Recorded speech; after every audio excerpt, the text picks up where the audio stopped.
Hello everyone, thank you for tuning in to another one of my tutorials.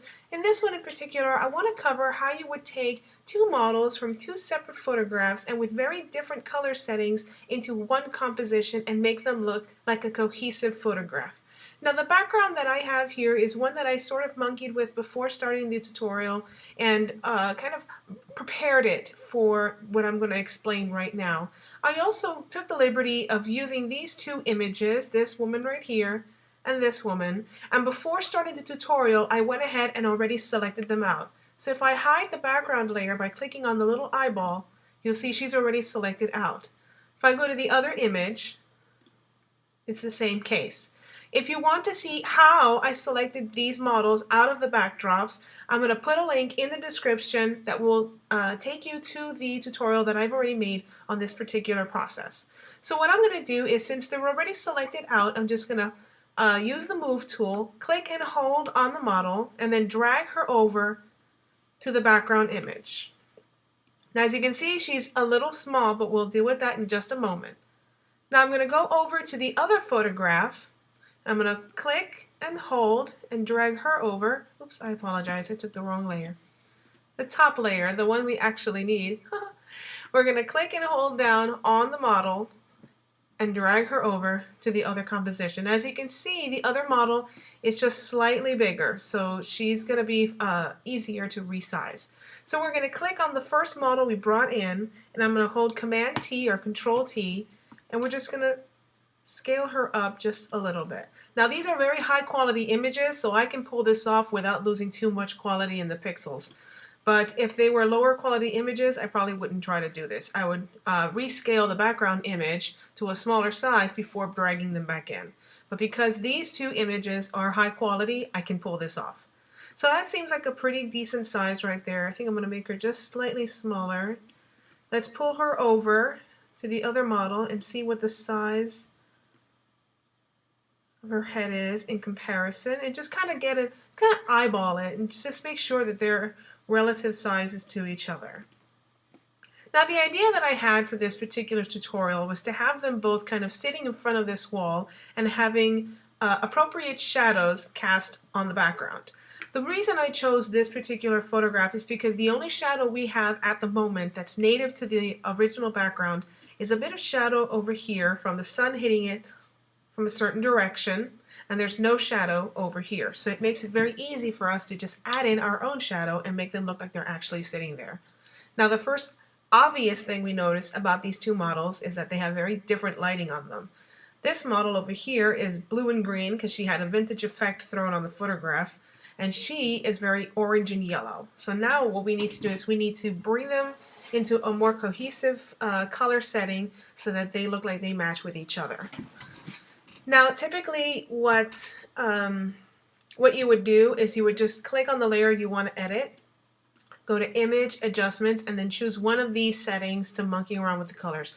I don't do that. I like to do everything non-destructive. So instead we're going to go down to the bottom of the Layers menu. We're going to click on the Adjustment Layer button, and we're going to choose Color Balance. Then we're going to right click on the Color Balance layer and choose Create Clipping Mask. Now this will allow us to affect the layer underneath without messing with the original layer. So it'll always remain the way it is, and we can turn that off and always go back to the original colors if we so choose to, or we can turn this back on and get our new colors. So now that we've got the color balance menu open, I'm just going to move these around and try to find a color setting that I'm happy with. And keep in mind that you can also affect the highlights and the shadows. Right now we're just going to work with the midtones, and I'm going to move the different little carrots around and see if we can get something that works. So let's add in a little more red, a little more yellow, maybe not so much green, but some magenta would work. It's starting to get there. Let's go to the highlights and see what we can do.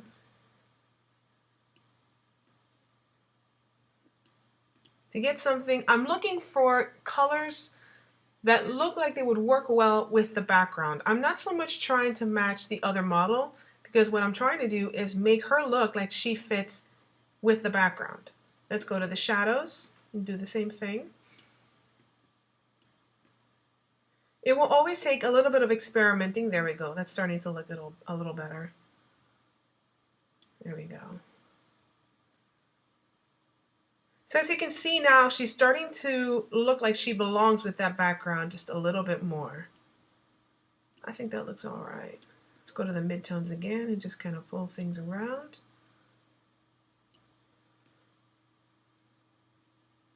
There we go.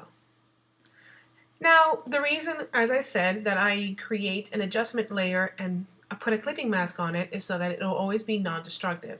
So if I ever decide I want to go back to that vintage look because I liked it so much, I can just turn off the adjustment layer or delete it entirely and go back to the way it was.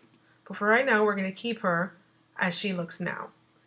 Now I'm going to go to the other woman and I'm going to do the same thing. I'm going to go down to the bottom of the layers menu.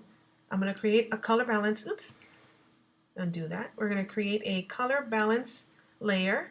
Right click on it and choose create clipping mask. And I'm going to do the same thing here. Just kind of move things around and try to get her to not only match the background but to also match the other model. We're going to go to the highlights, move things around there.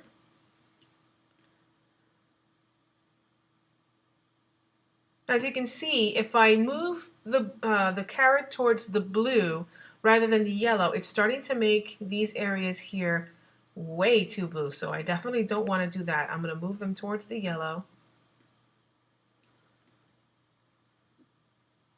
Maybe some magenta. Let's go to the shadows.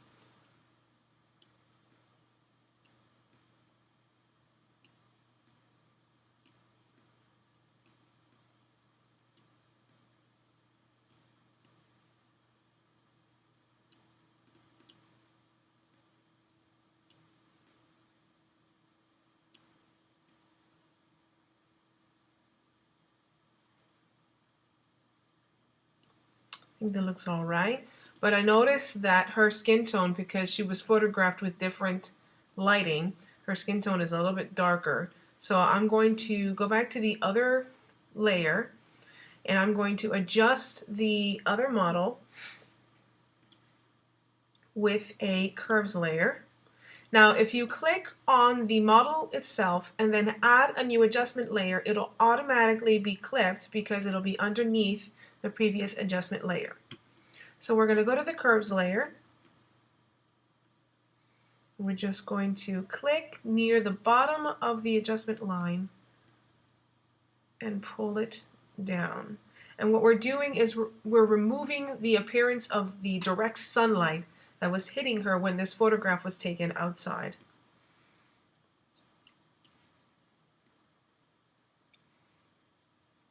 It's a little better. Now they're closer to each other now, but they're still not quite matching with the background yet. So let's see if we can do some adjustments to the background. Let's do another adjustment layer, another color balance. We're going to do create clipping mask.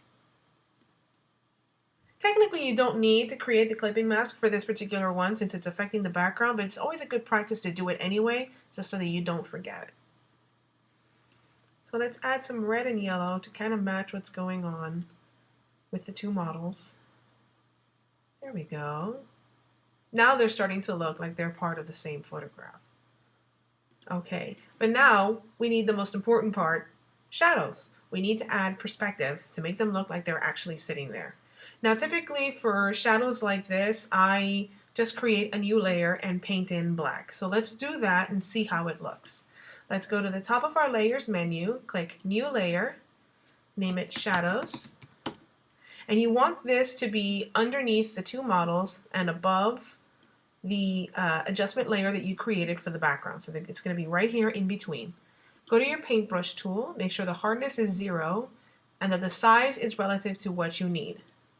I'm going to put the opacity at about 40%, so I need to make it just a little bit bigger. Let's right click on the canvas and make the size just a little bigger. Doesn't need to be any exact number, just go by the size that you think you need for the shadow you need to create. And we're just going to start tapping in here and creating shadow. Now remember, if you look at a shadow that's being softly, a soft shadow created by sunlight going through clouds, it's not going to have a hard edge. It's going to look very faded out and very gentle. There won't be much shadow behind here because she's holding the gun, but we'll add just a little bit anyway. What I'm adding at the moment is the strongest shadows that are right behind their bodies. There's going to be a lot of shadow down there because their whole body's covering that part right there. Okay. Now I'm going to make the brush even bigger. We're going to right click and make it a really big brush. Right about there. I'm going to bring the opacity down to about 20%. And then I'm going to tap again. And just add more ambient shadows.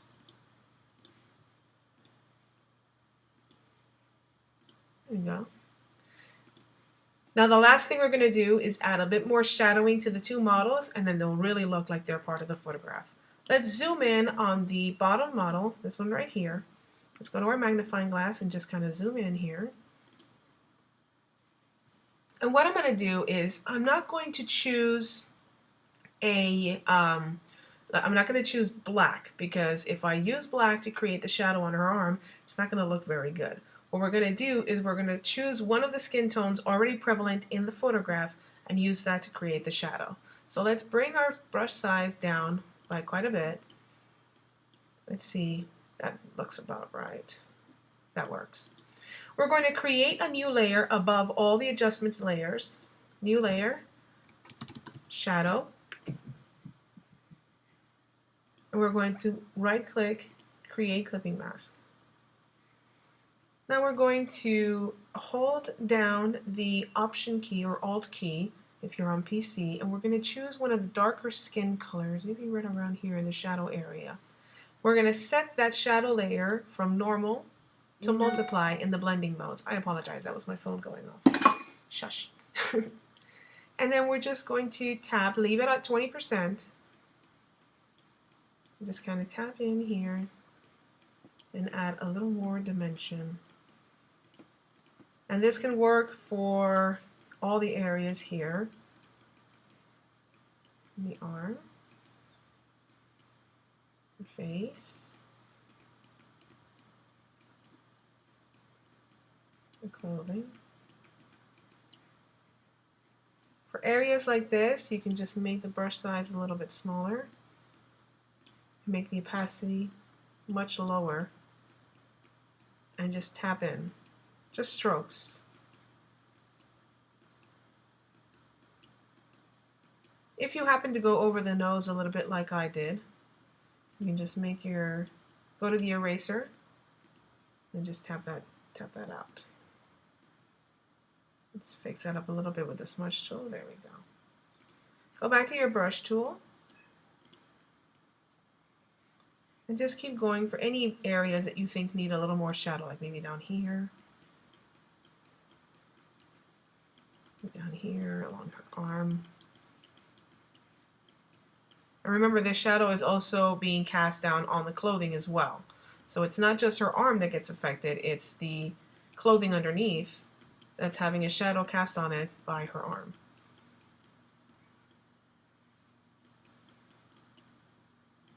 I think that looks all right. Now we're going to use the same brush on the other model. We're going to create a new layer, name it shadow. Right click on the layer and create clipping mask. Now she's already got a bit of highlight over here, so doing this will help bring down that highlight and instead turn it into shadow. And as well, right click on the layer and set the blending mode to multiply.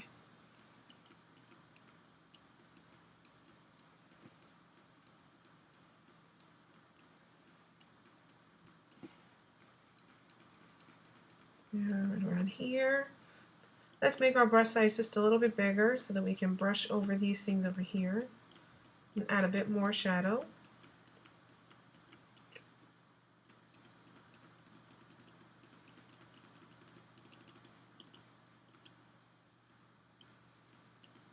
Same over here.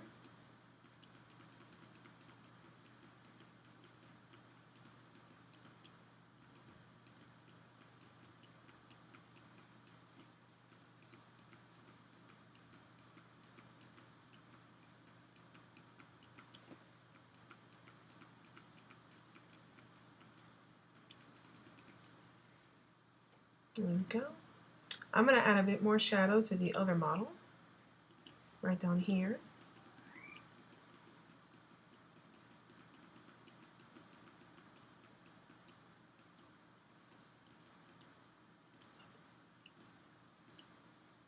Just kind of giving the face a bit more contour. There we go. Let's zoom out and see what we have.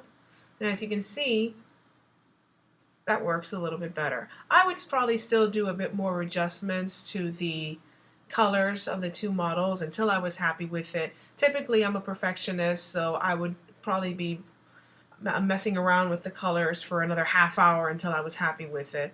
But this gives you the general idea of how to match the colors, what you can do, what steps to take, and also how to add in the shadow. Now, if you ever feel like the shadow is not the right color or you want to bring the color off just a little bit, you can go to the sponge tool, which can be found here. Either you'll have the dodge tool, which looks like a lollipop, the burn tool, which looks like two little fingers pinching somebody's head, or the sponge tool, which is basically just a sponge icon. You can use the sponge tool. Make sure the mode is set to desaturate. Make sure your brush size is appropriate for what you need, and you can just pass it over whatever area you want to remove color from. Like this area, for example, if you want to remove the that brownish look, you can pass it over, and it helps get rid of that brownish color, and it makes it much more gray. It removes the brown and makes it more gray, like as if it were a black shadow, basically. So let's zoom out and see what we've got. And that's about it, you know. And like I said, I would probably still be making changes, adding more colors or overlaying things just to make sure that I was happy with it. But this gives you a general idea of how you can take two completely different models from two completely different settings and bring them together into one composition. I hope this was helpful. If you've got any questions or comments, please feel free to put them in the comments section. If you enjoyed this video or if this tutorial was helpful for you, please like and subscribe so that you can keep in touch, keep in tune with any other tutorials that I upload. And I will see you guys next time. Thank you so much for watching. Bye!